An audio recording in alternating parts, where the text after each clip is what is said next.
you struggle to mix up your thin set to be thick enough to withhold, whatever tesserae it is that you're working with.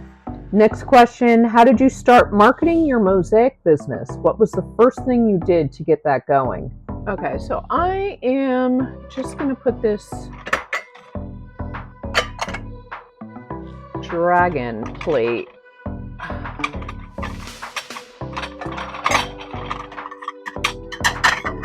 You thought that stack was going to go forward, didn't you? Yeah, me too.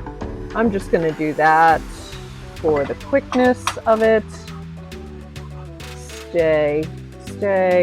Being impatient and not prepping your substrate is a big mistake. And I'm speaking from experience when I was first getting started. A glass cutter or a glass scorer. And so that could be the pencil grip, the pistol grip, the Thomas grip. I've even got one called a comfort grip. Let's get to it. Welcome back. And if you're new here, my name is Julie. And on this channel, we talk about tips, tricks, tools, adhesives, materials, and specific mosaic projects, all to shorten your learning curve when it comes to creating mosaic art. So if that sounds like something you'd be interested in, please consider subscribing. A couple weeks ago, I put an all call out across all of my social media channels asking you guys for questions. They could be questions about mosaic making, what do I like to do outside of mosaic making, or really anything, because the video title, Ask Me Anything. And so you guys asked the questions. Wow, did I get so many questions? And I'm really excited for this video. So I'm going to try to answer all of the questions. I'm going to go super quick. I will also, if in my answers I reference a video or a product that you're asking about, I'll include links to those items down below in the description so that you can explore and learn more about them. We've got a lot to cover, so let's get started. Okay, guys. So while I am doing stuff in the studio, I pulled up your questions. I'm going to be answering your questions as I take care of some stuff in the studio. So we're sort of multitasking, but I think it's also a bit of reality that I don't just show up at my work table and start working. There's a lot of stuff going on behind the scenes, and also you'll see just how messy a studio can get, even if there's just one person in it. And, things pile up, all that good stuff. So I'm going to get started because, like I said, we have a ton of questions. So the first one is, do you hot glue gun embellishments to mosaics on top? No. I can't say that I've ever used a hot glue gun on a mosaic. I'm trying to think. Yeah, I just can't remember using a hot glue gun at all. I do know of some mosaic artists that use a hot glue gun, but I'm more of I don't know. There are other adhesives that I prefer, and so no, I don't use a hot glue gun. Next question. How do you keep embellishments safe from grout apart from taping? Well, if you don't tape off certain things that you don't want to be grouted, you can just stay away from that area with the grout and maybe come in with a palette knife and just ever so slightly get around that thing that you are trying to avoid with the grout. But one other thing you could do is have an embellishment. We are talking about have an embellishment on top of the mosaic. So instead of it being on the same surface as, your tile work, you could actually put the embellishment on top after you've grouted. That is another option, but I mean, really, taping off your areas,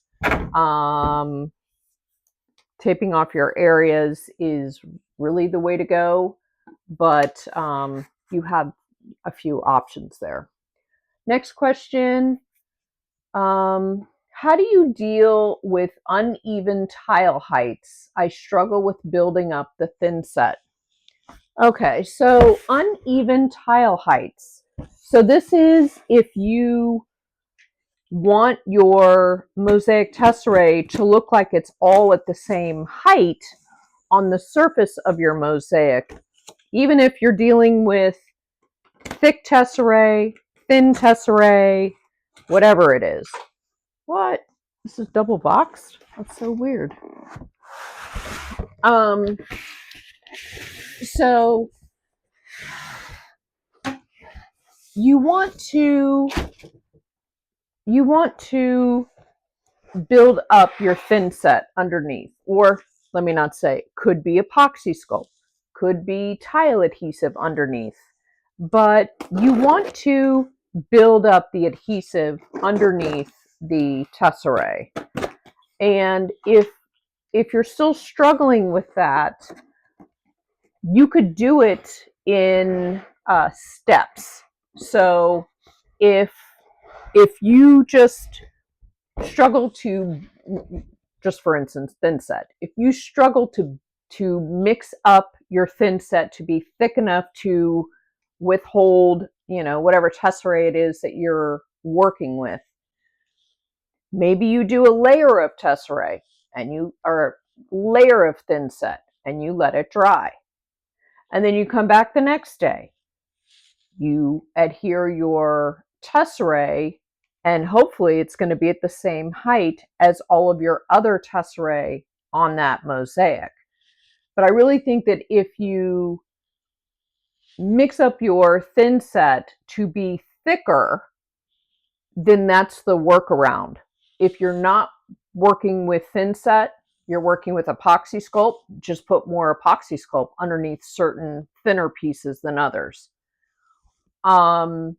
And same thing with your tile adhesive. That tile adhesive can be a little cushiony. So you might want to do the 2-layer approach or the 2-step approach where you put a little bit down, you let it dry, and then you come back and you tile more on your substrate. Cool. I wanted a wider craft paper to put down on my work table because my entire work table is not covered by the craft paper. So this is going to save my worktop, my workbench. And oh, I'm so excited. This is awesome. Okay, our next question is, do you ever tumble your tesserae? And if so, any tips or tricks? I don't tumble my tesserae. I am very interested in that. I think that's pretty cool. And so, yeah, be on the lookout for that video because I have been interested in that. And yeah, I am very interested in that. I love the look of that. Next question. I just started watching your channel and I am subscribed. I watch a lot of these so I can learn. Awesome. Which tile do you think is the easiest to work with? I have the tools. I just stay confused about what to buy and what project it should be used for. Practice and learning is key. Agreed. Agreed. I did a video which takes you by the hand and helps you sort of get started with Mosaic if you're just unsure. But regarding tesserae that I think would be the easiest to start with, definitely a glass tile. So that's what we're talking about here. Which tile? Definitely a glass tile. So we're talking about vitreous. We're talking about I got a lot of these. We're talking about vitreous. We're talking about recycled glass tile. Those are the thinnest. You would cut those with wheeled glass nippers. Those would be a good thin beginner tesserae. You might even go for, let's say, getting some stained glass shards. That would also be a good start. And you've got the wheeled glass nippers, and you can cut to your heart's desire. You can create shapes. So you have the tools and you just stay confused. I really think that if you watch that video, and I'll link it down below, it's how to get started with Mosaic. That's going to help, but definitely just to get started, to get your feet under you, I would go with a recycled glass tile, vitreous glass tile, or even some stained glass shards, and just get used to the cutting, the nipping. That's going to help bring you out and get a little confidence with the nippers. Next question, how did you start marketing your Mosaic business? What was the first thing you did to get that going? Marketing. I had a website made. A friend of mine did that for a living and offered to make me a website. And so, yeah, that's what I did. That wasn't how I initially got word out. But that was like my first true marketing, was I just started a website. Next question, when or if you get a lot of dishes, how do you find time to sort, decide to break down, or store them? I see that somebody also commented here, and they said, I just watched a very informative video of Julie's yesterday. Thank you. Definitely worth watching. Thank you so much. Yeah, I have talked about breaking down. Yeah, I've talked about breaking down dishes and how I store them. I do have a video. I'll include a link to it down below. There is some criteria as to what I will break down and what I will keep. Now, I just unpacked some stuff, which you probably saw me unpack in a recent video. This has got like so many cracks in it. There's even a hole. I see a hole here. Something like this is going to break like that. So I'm definitely not going to put this in a stack because it's just immediately going to break. This is solid. It's pretty cool. It's got a dragon on there. I will probably save this in my stack. We'll go over there and I'll show you because I've got to put this away. These guys, I'm also not going to break down right now. These Starbucks You Are Here mugs, I'm not going to break these down yet either. I want to keep those as is. This, I am going to have to put that, like even when I just put it down here, I can hear how it's just wanting to break. So let me show you what I do. And I know sometimes people are like, oh my gosh, you have so many Ziploc bags. I reuse the HE double hockey sticks out of these bags, okay? These bags are reused again and again and again. So, yeah. So I'm actually just going to put this in a bag because I know it's going to break. It's going to break and it's going to make a mess. And I also want to keep the pieces together. So that is that. And I'll show you what I'm going to do with this one here. Okay, so I am just going to put this dragon plate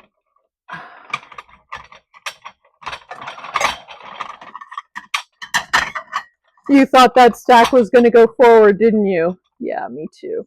I'm just going to do that for the quickness of it. Stay, stay, and that's that. That's that. Okay, our next question is, what do you think are the best materials, i.e. base, substrate, adhesive, and grout type, or no grout, for a fountain project? Fountain should definitely have grout. I'm just a firm believer in that. Let's not create any mold issues. And regarding materials, I would definitely go with something that's high fired or glass. And for grout, I mean, I would use fortified thinset as the grout. And for the base, stone, ceramic, cement. Those are all really good options for a fountain and a substrate to go in the great outdoors. Okay, our next question is, what are some of the most common mistakes you see beginners make, and what are your tips for avoiding those issues so they have a better experience or outcome? Okay, so I would say that definitely, let's see, it's going to be a blue plate. That definitely prepping your substrate, like being impatient and not prepping your substrate is a big, big mistake. And I'm speaking from experience when I was first getting started. That was a big mistake on my part. So, not prepping your substrate, not using the correct adhesive,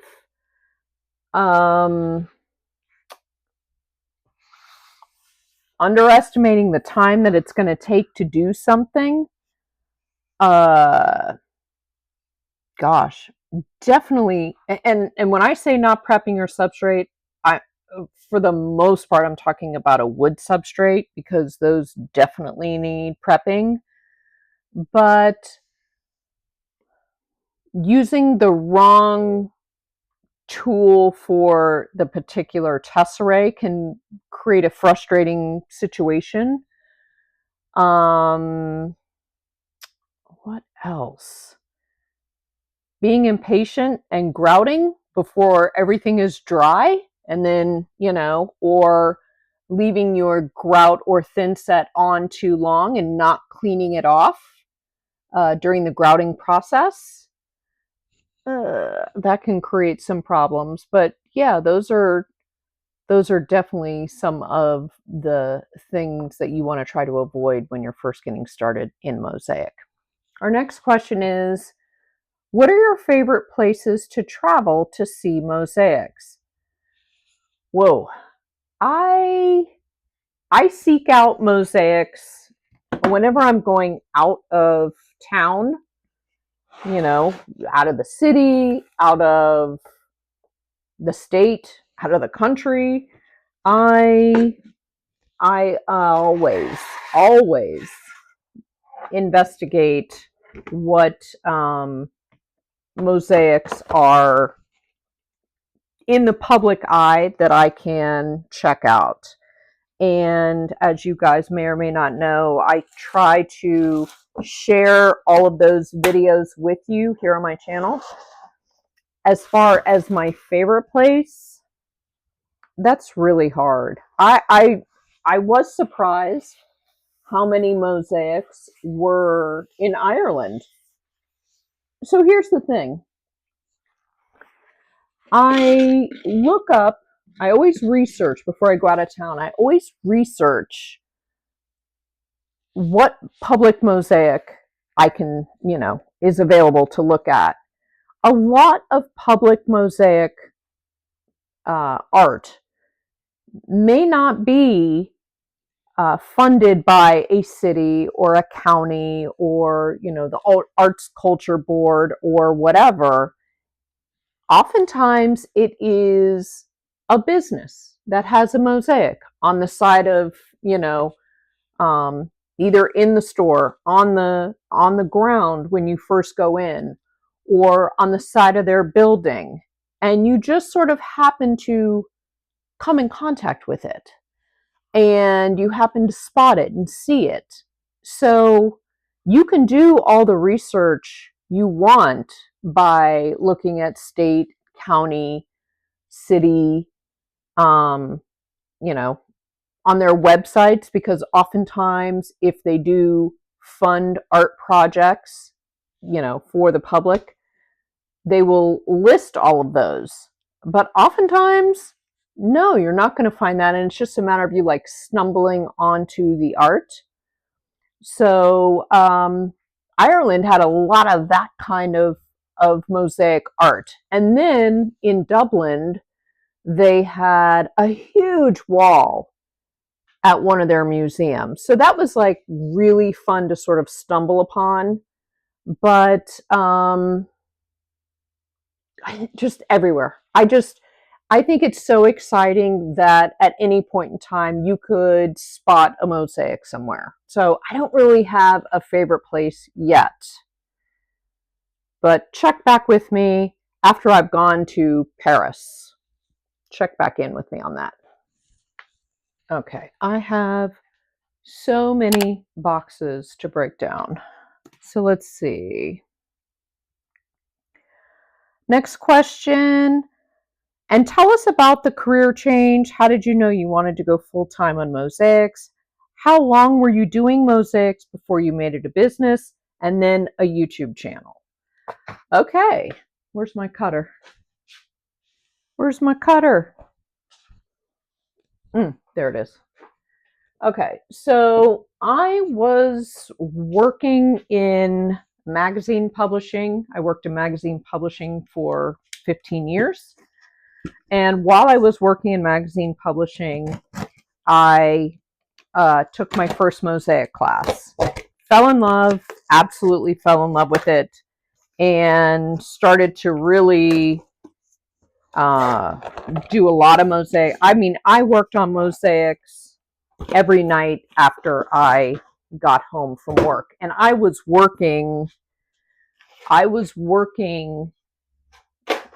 drive 70 miles round trip to get to work every day, and then come home. I would work late, come home, be super exhausted, and I could not wait to work on mosaics. So I did that. For about 5 or 6 years, maybe. Let's do the math here. It was about within a year of me learning how to make mosaics that I got my first order, I guess you could say, which was a friend saying, "Oh, can you make me a such and such?" And so I know I'm going to make some of you nervous with a razor blade, but yeah. So it was within that year, and it was very kind of soon after that I started my business, and I was in my first art show. Yeah,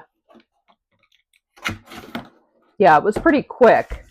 And then, so I started my business in 98. I retired from publishing in 2005. And it was, I planned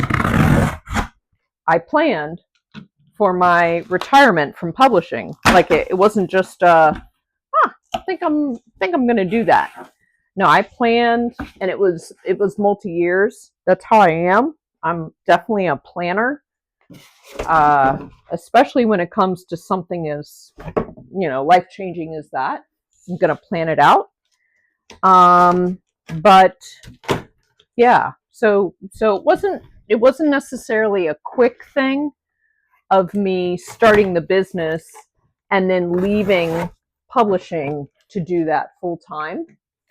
And then it was a long time before I started the YouTube channel. And that was at the not the insistence, but my son encouraged me to start the channel because he was very much into YouTube and watching gamers and that kind of thing on YouTube. And he said, you could teach mosaics on YouTube.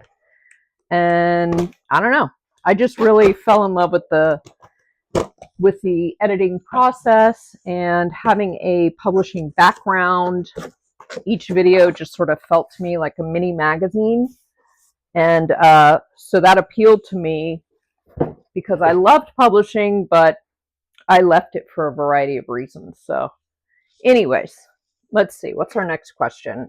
For a beginner, what would be your top recommendation for a starter project and first-time materials and tools? Basically, your best of list from the various videos boiled down to a single project and materials recommendation for newbies. So a beginner starter project, that could be a coaster, a wall art, not too big, but a wall art. If you want to go crazy and do a table, like how my first project was, you want, pick a small table, little end table or whatever. Coaster. That's a project that I did with my son here on the channel. We did a coaster, so that's an option. You just want to go small. You want to go flat surface. I think you're going to be happy with the results of that. Oftentimes, people try a flower pot for their first project. Well, flower pot is a curved surface, and that's a little more challenging. Next question. I'm 3/4 of the way through mosaic tiling my bathroom. First mosaic or piling project. Small footprint but high ceilings with many different tile heights running throughout the walls, and have incorporated little tea light candle shelves using tiles too. Oh, that sounds cute. My question is, in finding a flow and grouting it all, would you recommend getting into it with hands rather than a tool? I would definitely recommend starting with a grout float, because that is a lot of surface area. So I would definitely get into it with a grout float first. And then if there are some like little nooks and crannies and stuff that the grout float just can't get into, then definitely, go in with your hands. But a grout float, I think you'll be pleased with that, and you'll be able to get into a flow because you're going to see that you're going to cover a lot of surface area with a grout float. Next question. How do you cut pencil thin sticks of glass or thinner? So to do that, you're going to use a tile cutter. So to do that, you're going to use a glass cutter or a glass scorer. And so that could be the pencil grip, the pistol grip, the Thomas grip. I've even got one called a comfort grip. And you're going to run it along your glass, close lines. You're going to run it across there. And then you're going to come back and take your running pliers, and you're going to break apart at the score line. Yes, of course, I've done a video, not specifically on that topic, but I've used that technique in a few different videos. So I'll try to link those videos down below for you. But yeah, just put your score lines close together and come back and break them apart with the running pliers. And our next question is, do you know of any Mosaic magazines on the market? I love to curl up with a magazine for inspiration, tips, and tricks and products. Ooh, you're speaking my language because you know I love magazines. I love magazines. That's what I made a business or a life out of. That was my career. So I don't know of any Mosaic magazines. If anybody watching this knows of any, please let us know down in the comments.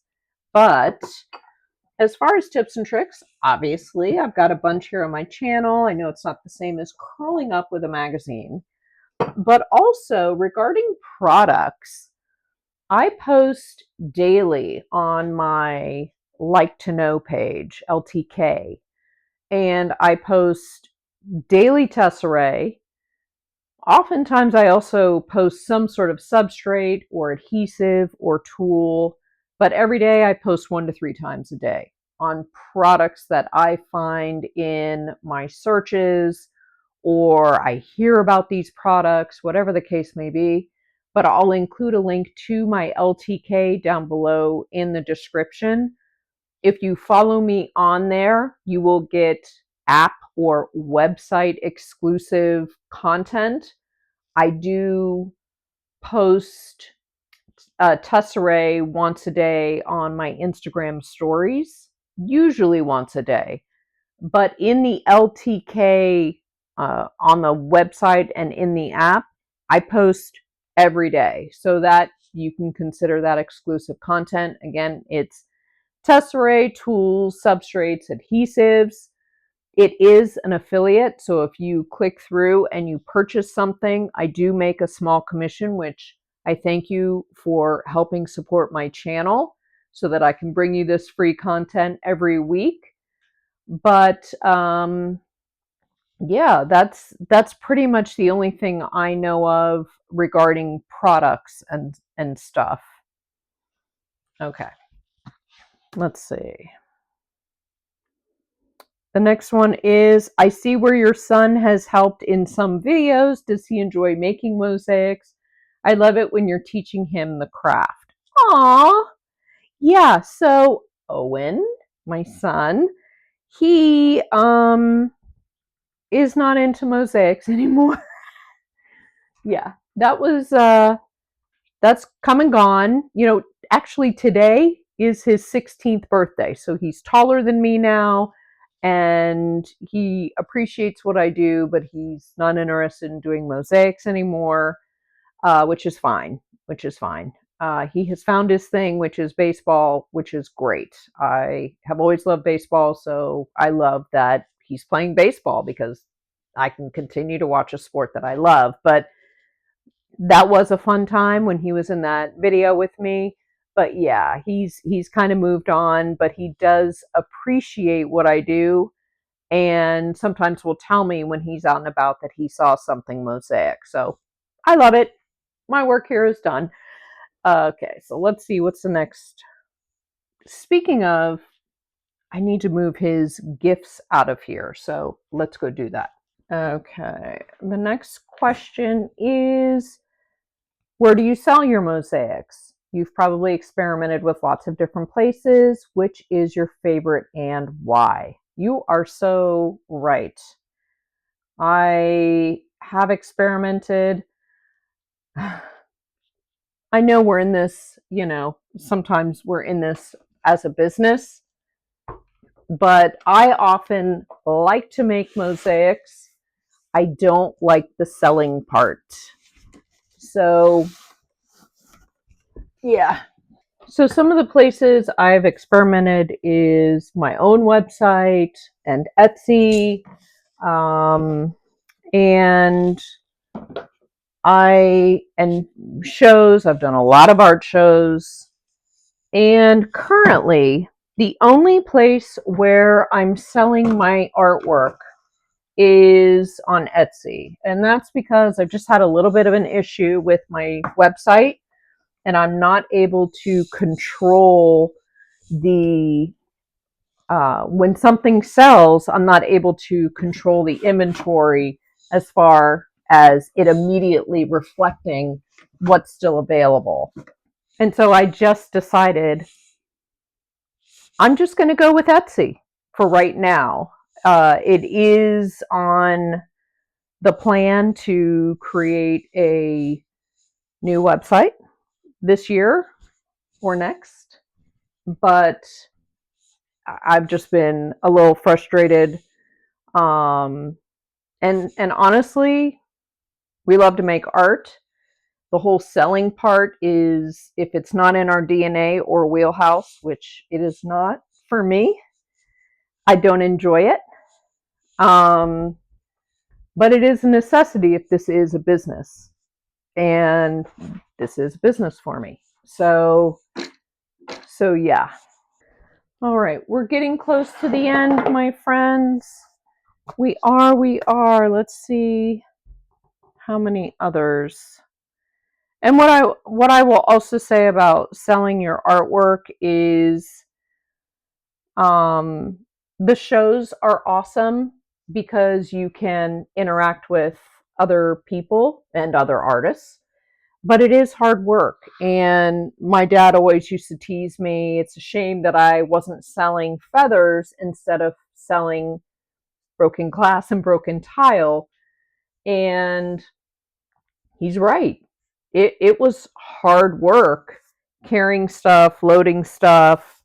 There were shows where it was just a sunny day, and an hour later, it was just a total thunderstorm, just craziness.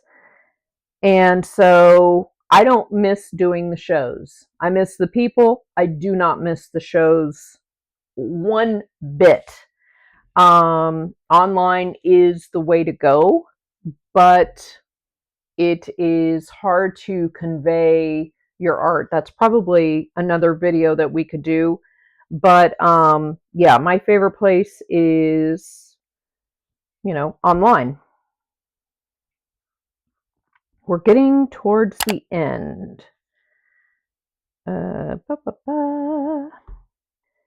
Can you mosaic on mesh when your substrate is an uneven surface? Absolutely.